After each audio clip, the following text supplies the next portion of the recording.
जुलाई 2020 में 3 मिशन मंगल ग्रह पर भेजे गए।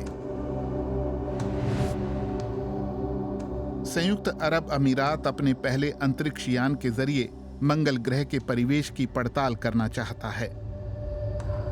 वहीं चीन की सबसे ज्यादा दिलचस्पी लाल ग्रह मंगल पर लैंडिंग करने में है। आधुनिक उपकरणों वाले रोवर के जरिए वो वहां की मैपिंग करना चाहता है। बर्लिन में जर्मनी के एरोस्पेस सेंटर में भी मंगल को लेकर बहुत दिलचस्पी है। डानिएला टिर्श और निकोल श्मिट्ज को अहम मंगल मिशन का बेसब्री से इंतजार है। नासा का मिशन, जिसके तहत एक रोवर मंगल के जेज़ेरो क्रेटर पर उतरेगा। मंगल ग्रह पर बहुत से क्रेटर हैं, लेकिन यह बहुत खास क्रेटर है क्योंकि इसकी सतह पर नदी का डेल्टा है। इससे पता चलता है कि कभी वहां बहता हुआ पानी एक जगह जमा पानी में मिलता होगा। इससे साबित होता है कि इस क्रेटर पर कभी कोई झील रही होगी, और जहां पर पानी होता है वहां पर कभी जीवन भी रहा होगा। सबसे पहले रोवर उस इलाके की पड़ताल करेगा। उसकी हाईटेक आंखें इसमें मदद करेंगी। निकोल श्मिट्ज इस रोवर पर लगे महत्वपूर्ण कैमरा सिस्टम को तैयार करने वाली टीम का हिस्सा रही हैं। ये कैमरा मंगल के पूरे पर्यावरण को कैद करेगा, रंगीन और 3D फिल्म के तौर पर। ये कैमरा बहुत ताकतवर है। ये वहाँ जीवन के सुराग भी तलाशेगा।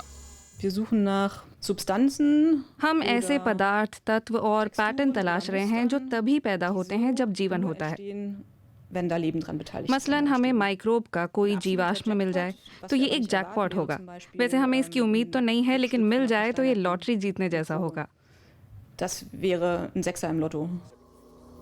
अगर रोवर को कुछ दिलचस्प मिलता है तो वो उस पर और रिसर्च कर सकता है। इसके पास 2 मीटर से ज्यादा लंबी एक रोबोटिक बांह है। इसमें कई उपकरण लगे हैं जो किसी चट्टान के रासायनिक तत्वों का विश्लेषण कर सकते हैं और ऑर्गेनिक मॉलिक्यूल्स की पहचान कर सकते हैं। इस रोवर के पास एक छोटा हेलीकॉप्टर भी है जो सौर ऊर्जा से चलता है। इसकी टेस्ट फ्लाइट अगले साल होगी। इसका मकसद ये साबित करना है कि मंगल के बेहद झीने वातावरण में पूरी तरह नियंत्रित उड़ान संभव है। अगर ऐसा हो पाया तो जल्द ही मंगल के उन इलाकों तक भी पहुंचा जा सकेगा जहां जाना अब तक संभव नहीं है। मिसाल के तौर पर मंगल पर गुफाएं हैं, कम से कम हम ऐसा समझते हैं, और वे मंगल पर रिसर्च स्टेशन कायम करने के लिए बहुत अहम होंगी। या अगर वे पर्याप्त गहरी हैं तो वहाँ हवा का दबाव शायद कुछ ज्यादा होगा। ऐसे में वहाँ पानी ज्यादा देर तक द्रव अवस्था में रह सकता है। वहाँ हम रोवर नहीं भेज सकते और ना ही कोई सैटेलाइट वहाँ की तस्वीरें भेज सकता है। नए मिशन का सबसे अहम मकसद है सैंपल जमा करना और फिर उन्हें पृथ्वी पर लाना।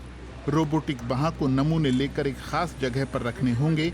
सैंपलिंग सिस्टम नासा की तरफ से बनाया गया अब तक का सबसे जटिल उपकरण है।